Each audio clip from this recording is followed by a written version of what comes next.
money is to be in those chips, right? There'll be no more cash. And this is giving me straight from Rockefeller himself. This is what they want to accomplish.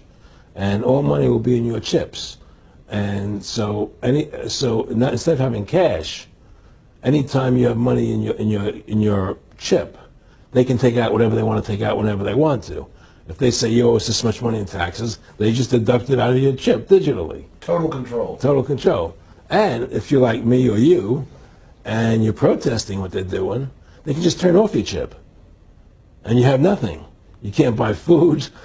You can't do anything. It's total control of the people. And that chip's connected to a database that has your purchasing records, what you do, what everything, you sell. Everything is in there, you know? And so they want a one world government controlled by them, everybody being chipped, all your money in those chips, and they control the chips, and they control people. And you become a slave. You become a serf to these people. That's their goal. That's their intentions. Eric, can you be specific about when you met Rockefeller, how it happened in these discussions? I met Rockefeller through a female attorney I knew who called me up one day and said, one of the Rockefellers would like to meet you. I had made a video called Mad as Hell, and he'd seen the video and wanted to meet me and knew I was running for governor of Nevada.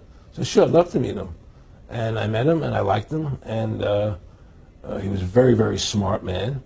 And we used to talk and share ideas and thoughts. And he's the one who told me 11 months before 9/11 ever happened that there was going to be an event. Never told me what the event was going to be, but there was going to be an event. And out of that event, we were going to invade Afghanistan to run pipelines from the Caspian Sea. We were going to invade Iraq, you know, to take over the oil fields, establish a base in the Middle East, and make it all part of the New World Order. And we'd go after Chavez in Venezuela. And sure enough, later 9/11 happened. And I remember he was telling me how how you're going to see soldiers looking in caves for people in Afghanistan and Pakistan and all these places. And there's going to be this war on terror, which is no real enemy. And the whole thing is a giant hoax, you know, but it's a way for the government to take over the American people. He told you it was going to be a hoax. Oh, yeah. Oh, yeah. There's no question. He says, there's going to be war on terror. And he's just laughing. There's no... Who are we fighting? I mean, why do you think 9/11 happened and then nothing's happened since then? Do you think that our security is so great here that these people who pulled off 9/11, who were able to, can't knock down another plane? Come on, it's ridiculous.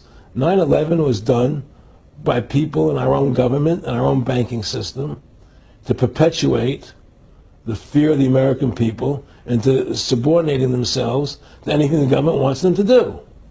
That's what it's about, and to create this war, this endless war on terror.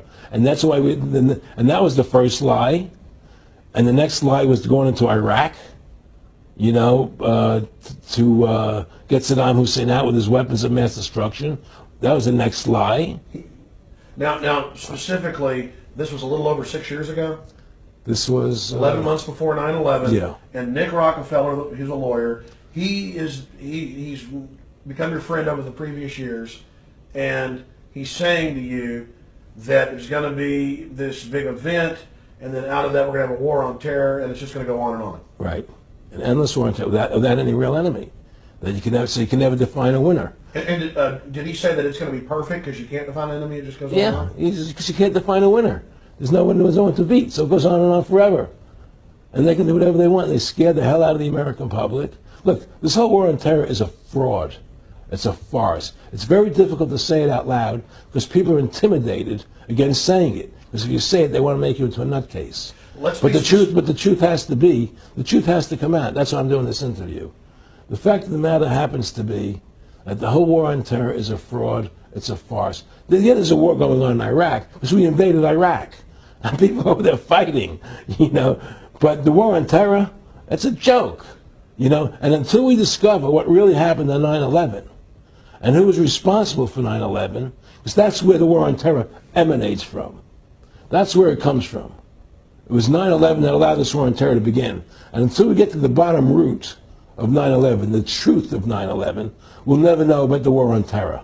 Aaron, you said that he was, and I think it's important, and I know this about the Rockefellers from Dr. Dennis Cuddy and many others, who literally, you'll be 20 years old in a lunch line at college, and no, there's David Rockefeller. And they're experts at recruiting and getting what they call players, and that clearly he was, I want to make it specific and just get you to reiterate what you said last night about you got 30% of the vote, you were having an effect, you made mad as hell, they knew that you'd started the Constitution Party, they knew that you were somebody who was taking action and getting things done, you'd already made some big films, had a lot of other successes, so they were trying to recruit you, and didn't it come down to the point of, hey, we are here to recruit you, and don't worry, your chip's going to say, don't mess with us. This guy's don't touch. Yeah, yes, that did happen. I was definitely being recruited, but it's more subtle than that. Well, your words, just go through the process, and then what he said. Well, what it is remember, we were friends, and we used to go to my house a lot. We'd have dinner, we'd talk, and he'd tell me about business investments that he'd get involved in, or they would help me with this business investment or that business investment. And was I interested in joining the Council on Foreign Relations? I would have to get a letter to join them, but was I interested in that? And, just stuff, leading you on. And I used to say to him that I never really did that because that wasn't where I was coming from. As much as I like you, Nick, your ways and my ways, we're on the opposite side of the fence. I don't believe in enslaving people. And he would come back with, oh, I do? Or? Well, it would be more like, It's better for them. Well, it's more like, how do I put it? It was like, what do you care about them? What do you care about those people? What difference does it make to you? Take care of your own life. Do the best you can for you and your family. What do the rest of the people mean to you? They don't mean anything to you. They're just serfs. They're just people.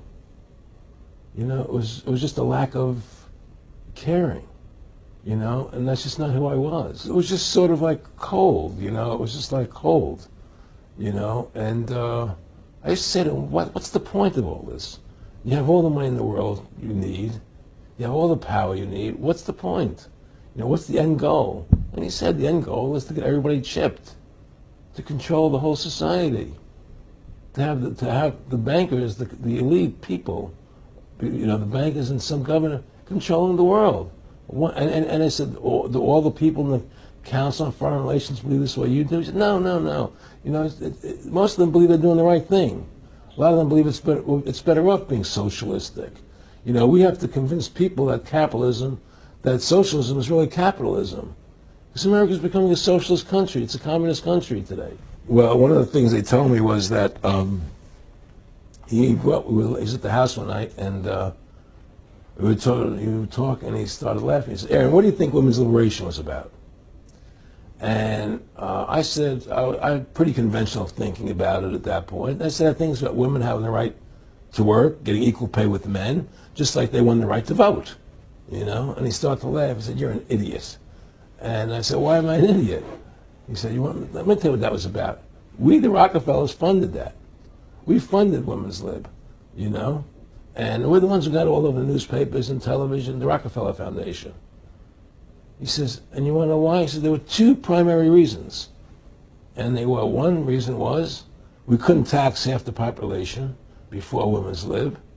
And the second reason was, now we get the kids in school at an early age. We can indoctrinate the kids how to think. It breaks up the family.